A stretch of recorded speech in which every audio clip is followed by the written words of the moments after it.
Good afternoon, everyone. Welcome to the Indiana Youth Institute's webinar, an overview of the Indiana Graduates Prepared to Succeed GPS initiative. My name is Whitney Johnson, and I am the Vice President of Programs at IYI. We're so glad you've joined us for today's presentation. We are grateful to have the chance to connect as a community of Indiana youth workers that remain committed to meeting the needs of our youth and children. For those of you who are not familiar with IYI, our mission is to improve the lives of all Indiana children by strengthening and connecting the people, organizations, and communities that are focused on kids and youth. Listed here, you can see the values that drive the work that we do for Indiana youth. Before we begin, I'd like to share a few pointers that will help you engage with today's webinar. I could change the slide. Perfect. For any technical support issues, use the question section on the toolbar on the right side of the screen to send a message to Erin Whitcomb, IYI's registration coordinator, who's behind the scenes, and she will assist you.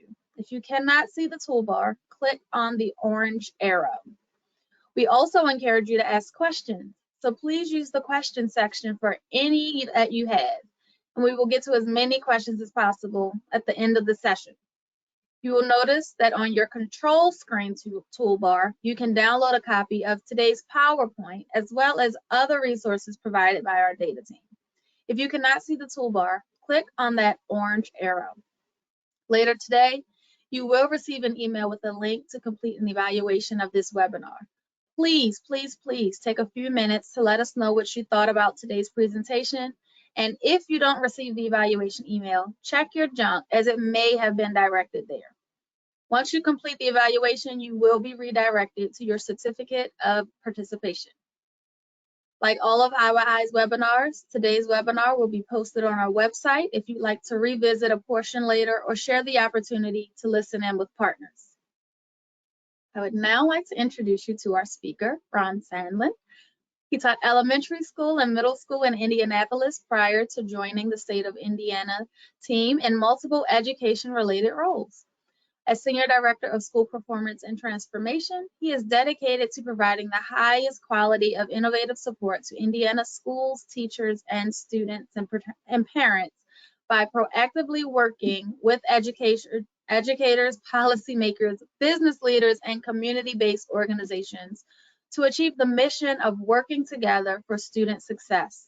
He lives in Indianapolis with his wife, Lauren, and daughter, Claire. We look forward to today's presentation, so let's get started. Thank you very much, Whitney. It's a pleasure to be here. Thanks for the opportunity to share more about some important work here at the Department of Education, and thanks for each of you who are joining for giving me the privilege of your audience. So today, I'll be providing an overview of a critical initiative here at the Department of Education, the Indiana Graduates Prepared to Succeed framework, which is designed to set a vision for a purposeful path for every child. We'll engage in 4 sections of a conversation. First, we'll review Indiana's history of adopting and promoting state policies to increase college and career readiness for our graduates. We'll then look into some lingering challenges despite past efforts that continue to persist within our system and limit our ability to ensure that all students are achieving at a very high level and finishing high school with the skills necessary to be successful after they complete their K-12 education. And then once we develop a shared baseline of where we've been, we will then transition into discussing IDOE's current work meant to build on the programs of the past through Indiana Graduates Prepared to Succeed and address some of the challenges that have been identified up into this point. So before I begin, I do want to recognize that each of you, that I know each of you are coming to these conversations with different experiences and opinions.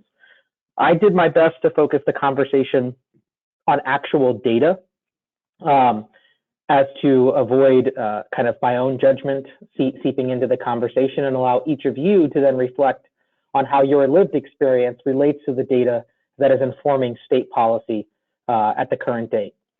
After each section, I will pause with some reflection questions to allow each of you space and time to process the information that I've presented relative to the experiences, as I've mentioned before, that you've had. And the goal of those reflection sections are really to create shared learning opportunities. I hope that you take the information today and grapple with it in a meaningful way and push yourself to explore the areas beyond your own personal lived experience.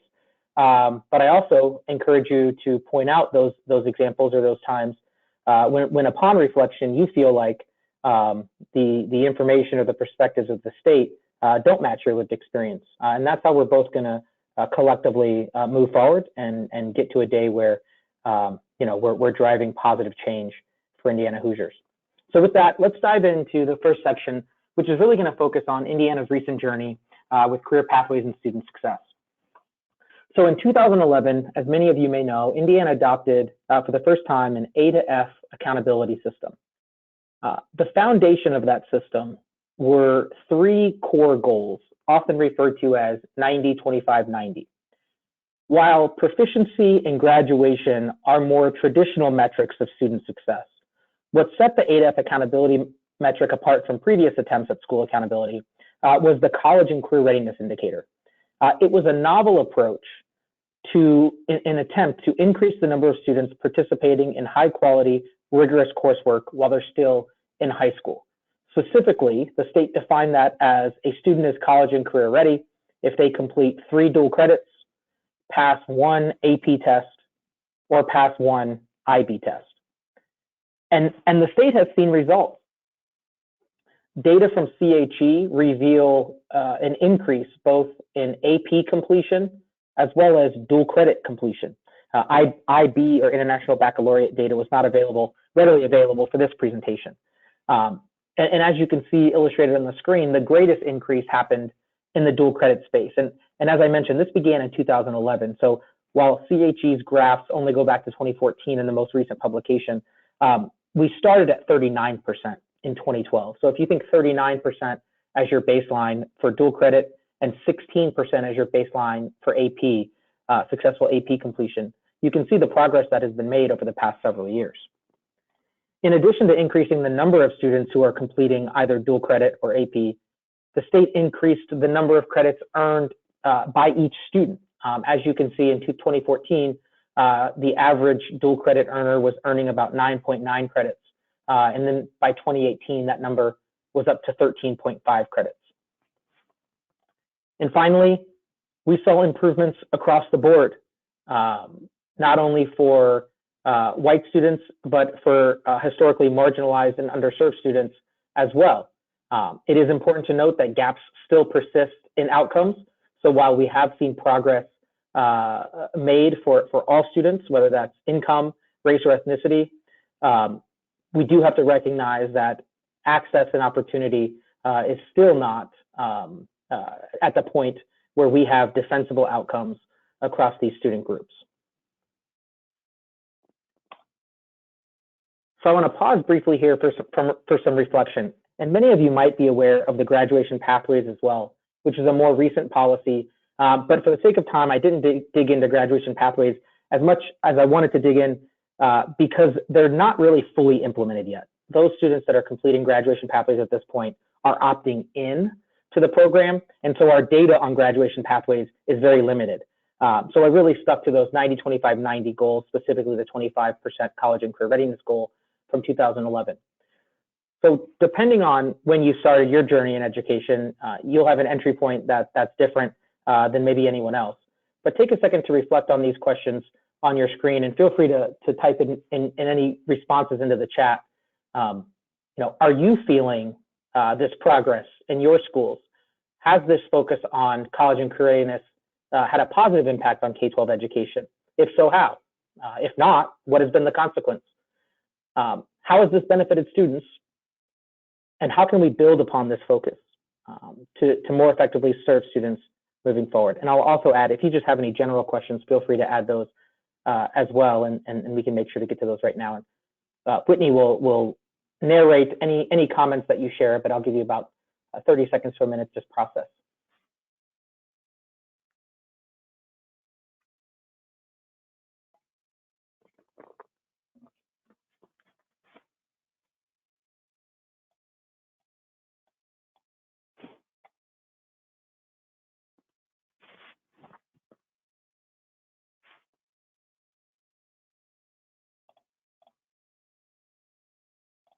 Anything coming in, Whitney?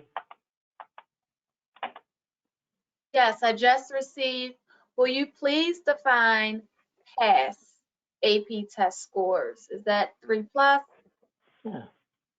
Yeah, so currently in Indiana law, that is a 3 or above, yes. And that's been policy since 2011 for high school accountability specifically.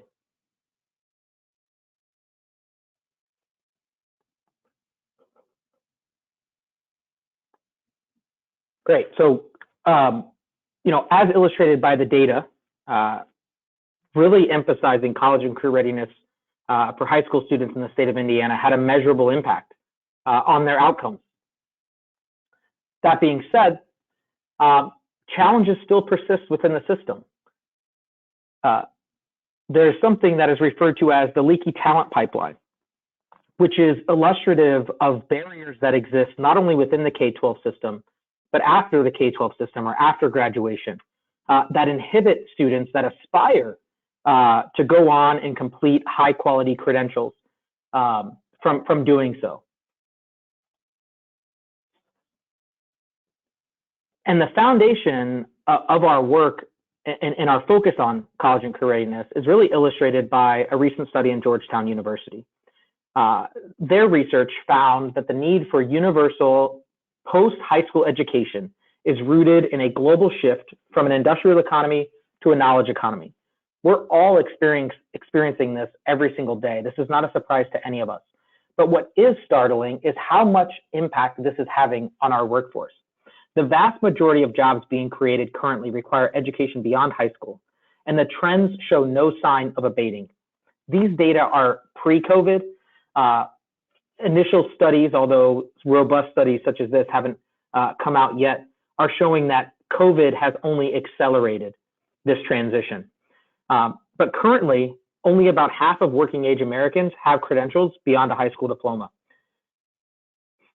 And as you can see, in 2020, that equated to just over a third of the jobs available for Americans across the country, as a significant increase in jobs associated with associate's degree or some college have increased, along with those requiring a bachelor's degree. So with this urgency in mind, Indiana set a pretty rigorous goal of having 60% attainment, or 60% of Hoosier working adults having completed some post-high school credential. And as we looked at the data initially, if you reflect back, the goal was not necessarily completing a credential.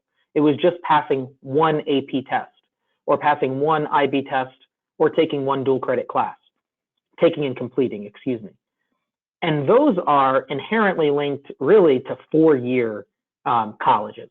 Now, our work on graduation pathways is starting to incentivize industrial certifications that don't necessarily require a formal post-secondary education at a 4-year institution. But still, we have a lot of work to do in Indiana to attain this goal. As of 2020, our state was at 48.5% adult attainment, meaning any post-high school credential. This could be a 1-year industry certification all the way up to a 4-year bachelor's degree and beyond. And as I mentioned, some of the challenges that persist, to close that gap between 48.5 and 60%, which is what we know is essential to ensure that we have a workforce and that we have prepared the folks in our communities and our schools to be successful in a 21st century economy. Some data that is concerning to us is illustrated on your screen now, and this is illustrative of what people call the leaky talent pipeline. So this is data from the 2019 graduating cohort. The first two boxes are. So when surveyed upon graduation, 79% of those students said they intended or they planned on going directly into some form of higher learning. A year later, actually, it was the winter, so the end of the fall semester of the following year. Only 59% of those students were actually enrolled in any form of higher education. So basically, over the summer, we really lost a significant number of those Indiana graduates who intended to go on to some form of higher learning. And then when we zoom out and look at data altogether, because obviously the students in 2019 haven't completed 4 years of higher education yet. So when we zoom out and look at the aggregate data, of those approximately 59% of students that are enrolling each year, only 25% are graduating, completing a credential after 4 years. And if you look out 6 years, that number only jumps up to 33%. So we go from about 80% of our students planning to go on to some form of higher learning, all the way down to only 33% of them actually completing some credential, and that's any credential. That's a 1-year credential all the way up to a 4-year degree after 6 years of high school.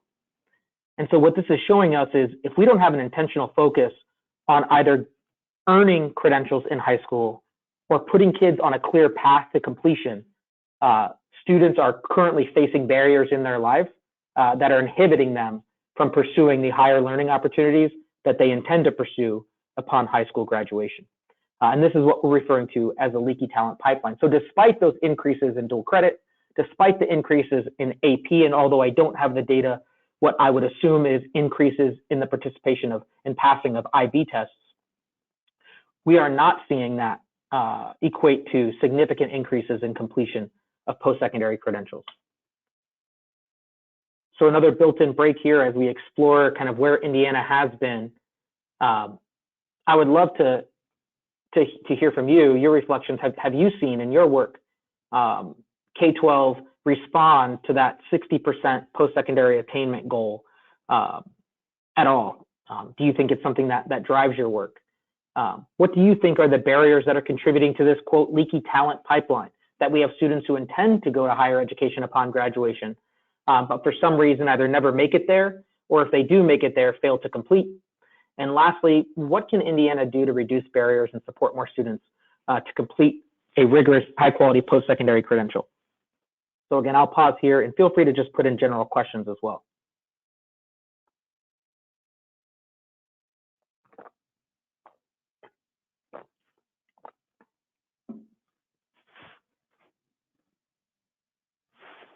All right, I'm getting a question. Does the 2025 attainment goal articulate goals for degrees with high earning potential or truly any credential? That's a good question. So the goal was developed in partnership with the Lumina Foundation. I do know that Indiana is focused on what we refer to as high demand, high wage credentials. I think the challenge that we face is, and so the answer, I believe the answer to your question is yes. It is focused on what Indiana calls high wage, high demand credentials. I think the challenge that we face is, for example, I'm not sure if cosmetologist is on a high wage, high demand, the high wage, high demand list, but we all need to get our haircuts, our hair cut, excuse me. And so it is difficult to, from a policy perspective, capture every credential that is going to lead to a life of success and choice and opportunity, right? But I do believe that in partnership with the Lumina Foundation, it is not any credential. It is what Indiana refers to as a high demand, high wage, and beyond. And was the previous goal for any AP or dual credit, or just those in specific subjects? That's a great question. I think it's one of the shortfalls of the prior policy, although policy is iterative, right? You can't go from 0 to 100, but what we're seeing is random acts of dual credit or random acts of course completion, because the requirement was just complete one of any AP or one of any IB. And even in the dual credit space, I do believe that there were some restrictions that the course needed to be a part of the core curriculum. It still really didn't require any sequencing of courses towards a particular credential or diploma. So I don't think it could be like, you know, when I was in high school, I took preparing for college success. That wouldn't count towards your requirement, but there was a pretty broad range of courses that would trigger CCR. And also there was no requirement that they were sequenced in any type of way towards an actual certificate or credential. And finally, a response: the constant increase in cost of school is a huge barrier. Many students start, but the funding dries up and they cannot continue. Also, the application process for aid and enrollment is very challenging for first-time students. Love those responses. Super real. As a first-generation college graduate myself, I was grateful to have the support of a guidance counselor, but really I was just along for the ride. Thankfully, that ride led me here, but I've lived that experience, and it is it all happens very quickly. And if you don't know what's going on, there's a lot of ways to mess up or get off track. But I think that's a great transition point to get into where we're heading. You know, cost as well as familiarity are two critical barriers that exist when we think about the leaky talent pipeline. When we think about education across the country, but also here in the state of Indiana, we invest and pour into and build relationships with kids for 13 years often in kindergarten through 12th grade. But all of our policy infrastructure, the entire policy infrastructure, is centered on getting kids to graduate. Now, some schools go beyond that. Don't get me wrong. I want to be very clear. I am not assuming that that's where schools are stopping their support for kids. But the state's policy infrastructure really ends there. While we did incentivize completing dual credit and completing AP, we didn't really make any connection to whether or not those kids are enrolling in post-secondary or completing post-secondary or using those credits that they earn. So as a result, this is where we get into the work of today. The Department of Education is really focused on this Indiana Graduates Prepared to Succeed framework, or Indiana GPS, which is designed to really blur the lines between K-12 and the opportunities after graduation to help facilitate a more supportive and successful transition that addresses some of the barriers that we all know about. Two explicitly elevated today, one of the main ones being cost.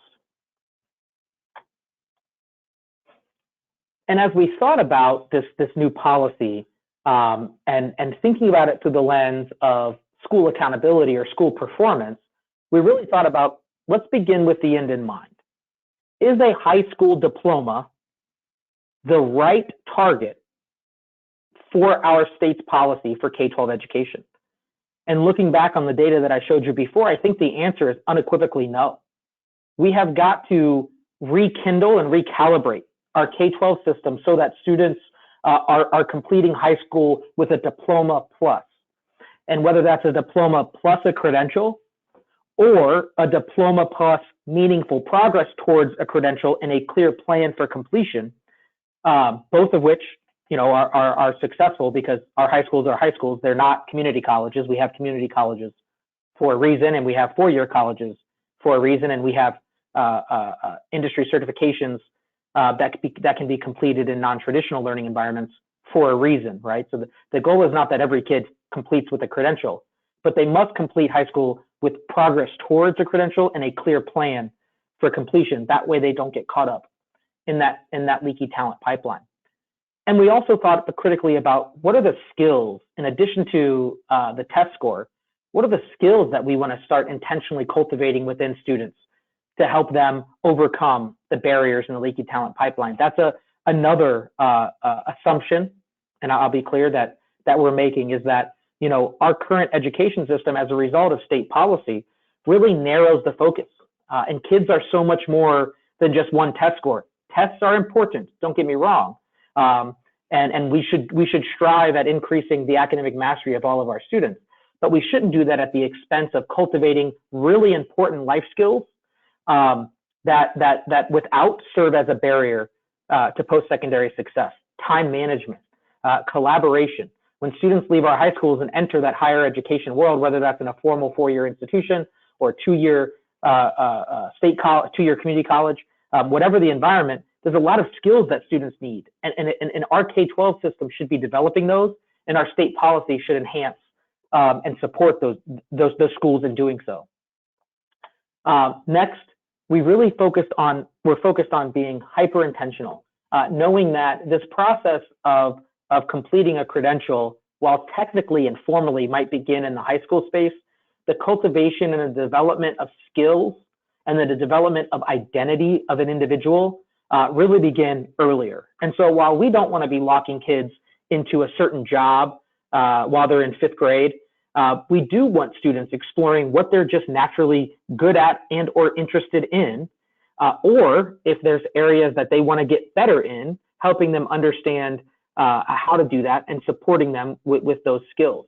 And so we really want to elevate, in addition to academic mastery, skills mastery in a way that the state really hasn't done in any type of formal way in the past. And we really have a strong foundation from which to build. The state recently approved a whole suite of employability skills standards that really outline and provide us a framework to build upon as we think about how to measure these things. And then finally, we really need to make sure that there is a seamless transition from high school into whatever the student is doing next. A colleague of mine often uses this phrase, and I really like it. What happens the Monday after graduation? And so we need to make sure that our K-12 system is intentionally equipping students with not only the concrete artifacts, whether that's college credits, skills, academic mastery, or completion of credentials, but they're having really intentional conversations and creating authentic experiences through work-based learning and career-embedded learning. And I want to be clear, aspiring attorneys can have work-based learning just as likely as an aspiring carpenter can have work-based learning. Work-based learning should not be kind of qualified only for those students who are going directly into career. We need to integrate and embed work-based learning for all students and elevate the rigor of work-based learning so that all students, while they're participating, are getting experience and exposure with high-quality, lifelong skills that are going to set them up for success after high school. And really articulate out, as I mentioned, it formally happens in high school, articulate out what's happening in that elementary space and that middle school space in order to set kids up for success. So with that in mind, the department has identified 5 characteristics for what we're referring to as an Indiana graduate prepared to succeed. And as you can see, we start with academic mastery. That is the foundation of our educational system. It's why we show up every single day. We want to make sure students are equipped with the literacy and numeracy skills necessary for lifelong success. But we also know there are other things that are important. So that includes career and post-secondary readiness. So getting them those credentials, or again, as I've mentioned, meaningful progress towards those credentials, and then cultivating intentional skills and competencies. So communication and collaboration, work ethic, and those life skills that we often talk about, but really the state has never elevated in any type of meaningful way. Civic, financial, and digital literacy. We all talk about the importance of balancing a checkbook. And while the state has created a financial literacy course, we haven't in any type of way provided significant support or elevated the importance of those competencies publicly. And so by creating these 5 characteristics, by putting them out as a cohesive, comprehensive picture of a successful high school graduate in Indiana, we're really broadening the definition and creating multiple pathways and multiple opportunities for students to be successful. And I'll end this slide with this to say, academic mastery as measured by iLearn and state assessments, very important. Don't get me wrong. But I do know that students might not pass that test, but with targeted and appropriate career-embedded learning that helps them develop complementary skills, they can be successful after high school despite not passing the test. Now, don't get me wrong, passing the test, our data will show you're far more likely to go on and complete college and be successful, but it's not a litmus test. And so we have to make sure that our definition of success is robust enough so that we don't limit opportunities for students just because they don't pass a test in 10th grade, or now with the shift to SAT, they don't pass a test in 11th grade. And that goes all the way back, although there are some key benchmarks, as we'll look at here in a second, that students must master along the way. So as I mentioned, we then worked to articulate these 5 characteristics across the entire PK-12 continuum and even beyond. And I'll talk in a second here how this then translated into what we're calling the Indiana GPS Performance Dashboard, or a transparency portal transparency dashboard that will report out on progress towards these 5 characteristics. So with that, this is the newest material. So I have some reflection questions, but I'm also open to answer any questions that you bring to the table. But take a look at these. Please share in the chat, and Whitney and I can talk through your feedback and comments.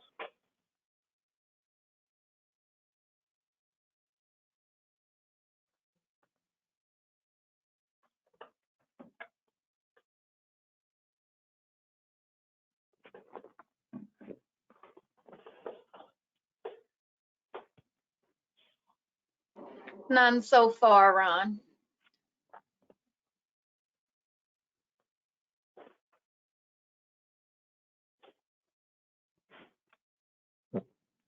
Well, don't hesitate to interrupt me, Whitney. We're going to breeze through this thing, but I'll keep going. Oh, I did get one. Go ahead. What would you say to districts who have developed their own graduate profiles? How does the Indiana GPS fit? Such a great question, and something that we're working towards. What I would say is, I would hope that any local school corporation that has developed their own graduate profile, it's built upon the standards and resources that the state has previously adopted. If that's the case, then there will be significant overlap and alignment with Indiana GPS in a way that creates no issue or no conflict at all. I think the most important piece is the state is elevating the work that local districts, as illustrated by this question, have undertaken by demand. They're witnessing, they're seeing that students need, and they're also hearing from their local community, their employers, that students need something more than just, get them to pass a test. And again, Graduation Pathways is helping with that, but we're not into full implementation for Graduation Pathways yet, and not till the next graduating cohort. So I don't think there's any issues or any conflict there. Now, if the graduation profile was developed locally exclusive of Indiana's employability standards or Indiana's academic standards or the graduation pathways, for example, we might run into issues in this next part as we start to think about how we're going to measure and report out on progress. But I would also tell that person who asked that question, once I share the indicators that we will be reporting out, I'd love to see if you think that my statement is true, that there won't be a conflict in the theory because the way we're measuring and reporting out is broad enough that we'll be able to capture any type of intentional efforts to build skill along with academic mastery. But lastly, I'll say this, I think I already said lastly, I want to reiterate, that work that this individual is referencing is really one of the main, that was a catalyst for the state to engage in this work. So thank you, whether you knew it or not. We heard about this work going on around the state, and that really incentivized us to think about how we can complement that work with state policy and bring these efforts in alignment so that people didn't maybe have to sacrifice their letter grade in order to support students more broadly, which some argue that was a trade-off you had to do because the accountability model is disproportionately focused on proficiency and growth on a single assessment.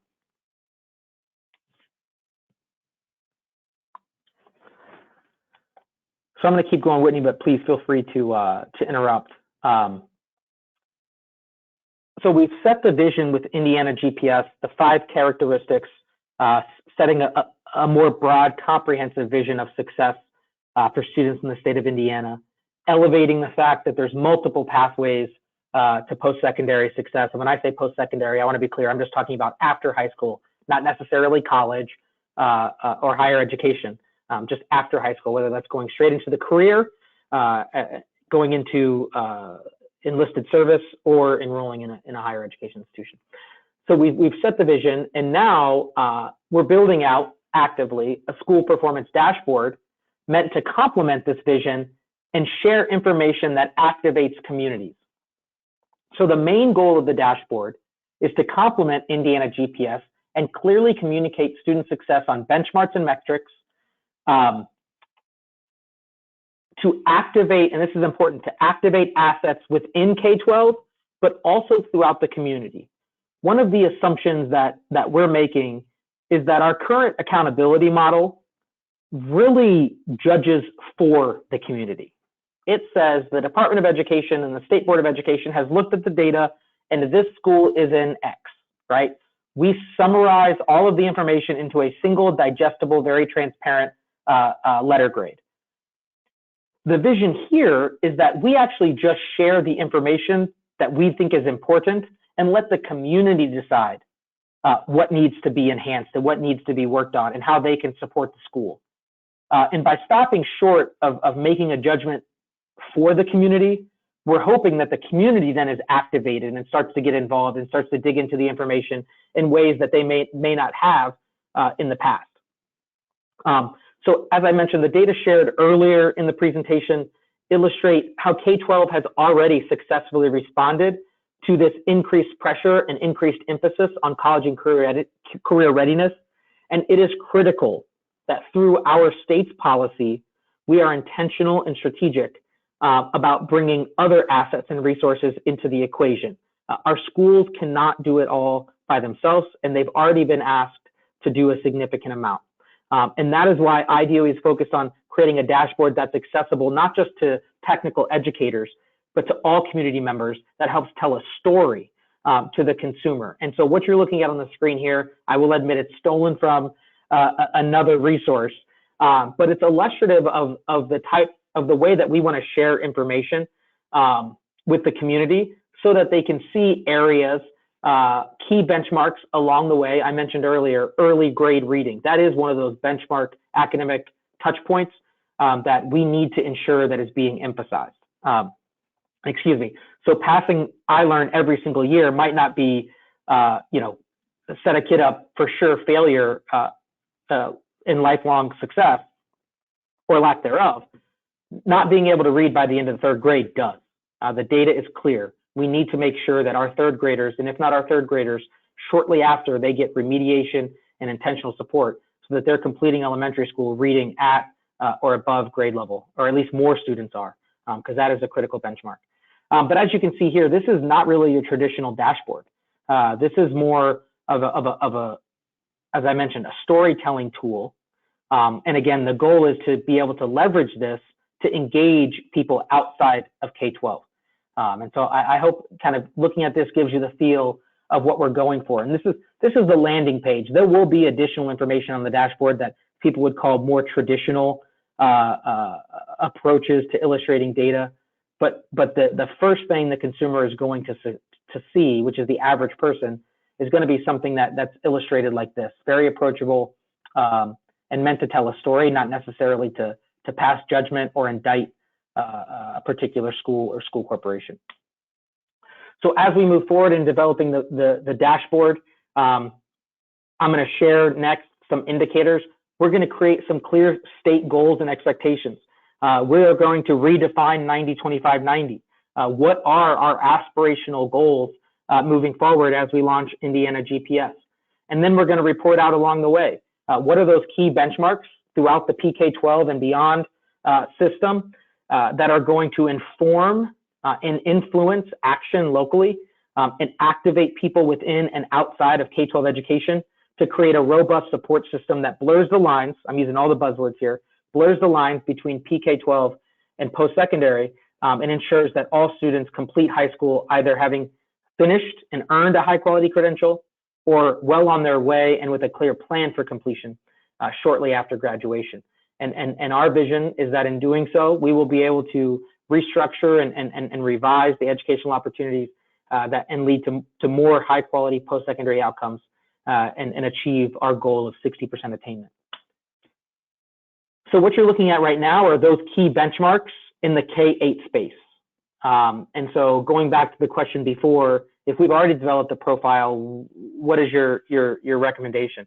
And I think the only place that there would be significant challenges is if there is something on this page here that you felt didn't align or conflicted, more importantly, with the competencies and skills within the local graduate profile. If not, I think that Indiana GPS and the local graduation profile are serving the same purpose, and we would much rather have a locally driven model if that's more relevant to the folks on the ground in your community. And I'll shift over to the high school metrics here.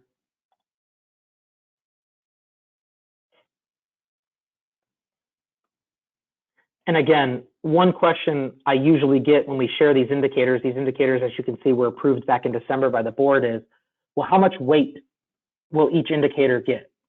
And I think it's critically important that we remember the goal of this is not to weight different indicators and sum it all up and judge for the consumer. The purpose of the dashboard is to really share the information in a digestible way and let the consumer draw their own conclusions.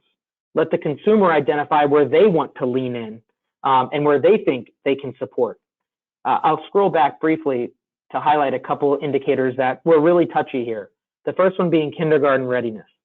So unless your school corporation offers universal pre-K for every single student who's going to enroll in kindergarten, that school corporation doesn't necessarily have control over kindergarten readiness. And it's important to recognize this is illustrative of the fundamental shift we're trying to make, because by reporting out on kindergarten readiness, we can activate the community and give the school corporation the tools and the information they need to say, hey, community, we are doing our best. But the challenge that we have, at least in the early grades, is we are getting students at 5 and 6 years old who aren't ready for kindergarten. So what can we do as a community? What resources can we bring to bear, both within K-12 and outside of K-12, in order to enhance our pre-K opportunities so that our K-12 system can be more successful? And that's going to be a mentality shift, because for the last 11 years, 10 years, we've issued letter grades that really made up the mind for the consumer. Whereas here we're trying to share, be transparent about data to activate the consumer. And I think that's a really important shift. On the other end, ninth grade on track is one that people say, how is ninth grade on track and a measure of middle school success? Well, in no place do we actually look at how well a cohort of 8th graders are doing in high school, unless you're in a corporation where all of the 8th graders from one middle school matriculate into one high school. And I know that exists here in the state of Indiana, but that's not the norm. And so what this does is it helps bridge that critically important gap from 8th grade to 9th grade, where students are going from middle school into high school. We know that gap is where a lot of students fall off their trajectory towards high school graduation and long-term success. And so by reflecting back and reporting that data to the middle school, it informs them. It gives them access, ready access to the information of how well are our kids doing when they leave us, regardless of what high school they go to. And then after digging into that data, you might realize, okay, we have a group of kids who are struggling, but what's really important is all those kids are going to the same high school. So we might have a high school problem, right? But you also might identify that you have a subset of students, regardless of where they're going to high school, who are all struggling when they get there. That can then inform what you're doing in the 8th grade space. Again, non-judgmental. This is not meant to be weighted or inform a letter grade. This is really just, again, to share information and activate change on behalf of kids. Which gets me into the most innovative, novel, new, scary indicators on here, which is on the right-hand side of our high school indicators, which are longitudinal outcomes. I want to say unequivocally, the Department of Education recognizes that while data and research clearly connect a student's educational attainment in K-12 with lifelong success, there are a myriad, an immeasurable amount of things that influence a student's outcomes that are outside of the control of the K-12 system. And so this is illustrative of that shift that I was talking about. Sharing data about median income of your graduates, sharing data about whether or not graduates are employed, enlisted, or enrolled 2 or 4 years after high school graduation is not meant to say a high school is good or is bad. That's not what it's for. What it's for is to say, are the programs we are offering kids setting them up for lifelong success? And if not, we should all be reflective and want to improve the supports we're providing to students. It can also help you, again, going back to your community, if you do have a subset of students who are consistently falling short on this metric, you might identify that it is a community issue, that there are gaps in the support structures after students leave high school that can be identified and addressed so that those students are successful. Again, these data don't exist anywhere in a very organized, digestible fashion. And so our goal at the state level is to do that on behalf of schools so that they can then use the data to activate and lead change.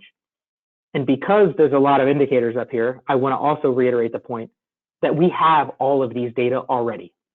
The Department of Education is working with other state agencies to take already collected information and organize it in a way on the dashboard that results in little to no, emphasis on no, additional reporting requirements from our K-12 schools. I'll probably get in trouble for saying this, but it is embarrassing, and this isn't new, this has been for a while. It is embarrassing how much data we collect at the state level, but never actually use purposefully, other than organizing it in an Excel spreadsheet and posting it online. And so this is also one of the state's first time, at least in the education realm, first attempts at taking all of the data that we already collect, organizing it in a way, and then sharing it out publicly to make all that time submitting data worthwhile. And so with that, and this also gets to the end of the conversation today for me, so I'm happy to answer any questions outside of this.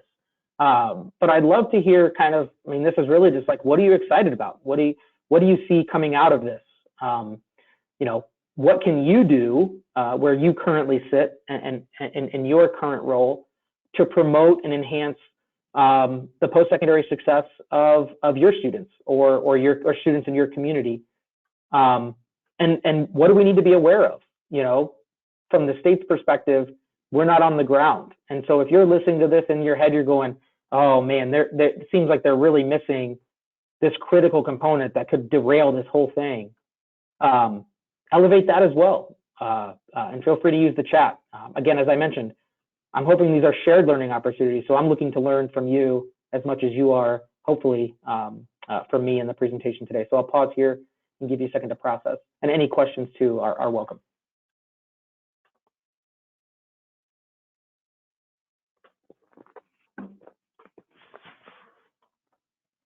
All right.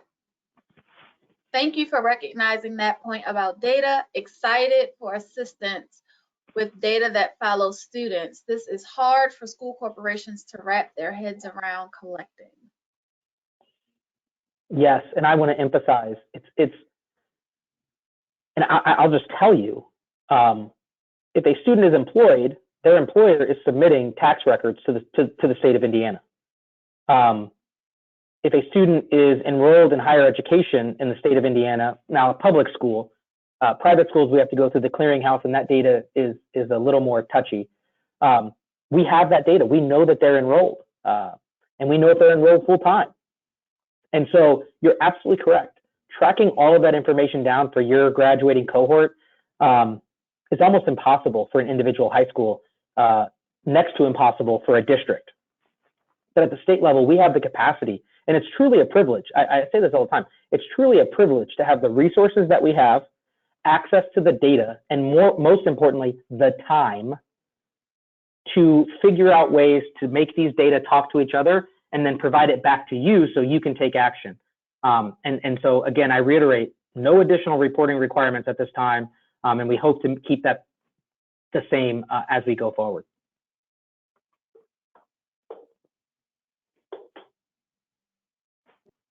I have a older question that I want to make sure is answered. How might community partners view AP potential and AP scores for each school district?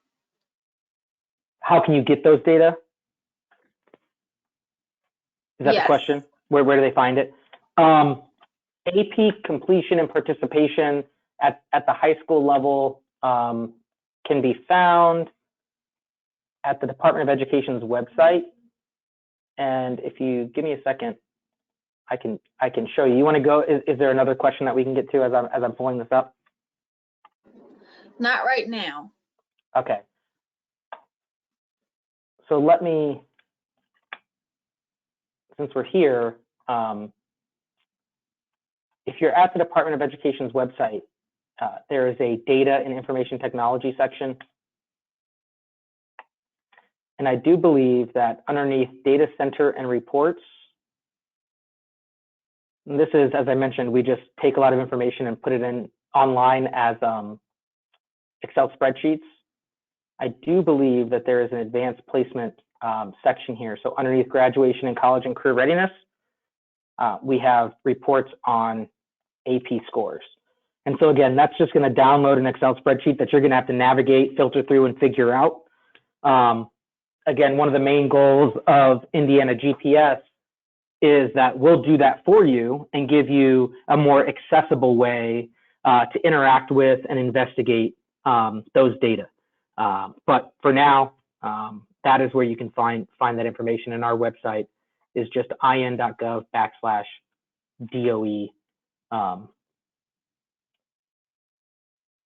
Yep.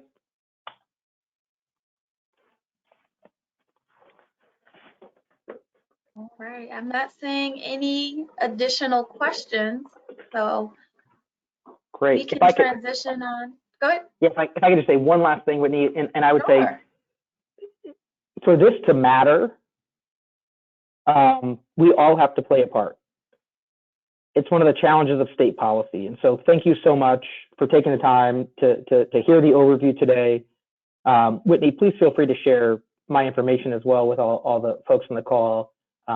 Welcome to shoot me an email, set up a follow-up conversation. But it is critical that we all play a role in this. Our schools cannot do it alone.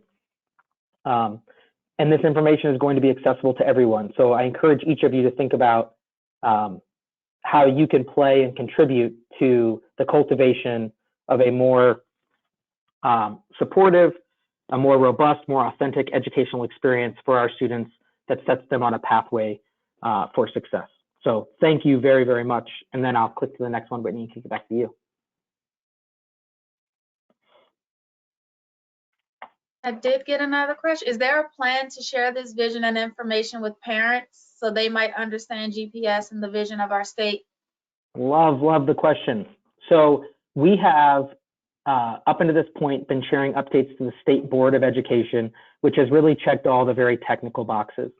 One thing that we are working on right now, we plan to launch the dashboard. This was in my notes and I realized I didn't say it. We plan to launch the dashboard in the fall of 2022. So it will include data from this current school year, most recently, and then also past data.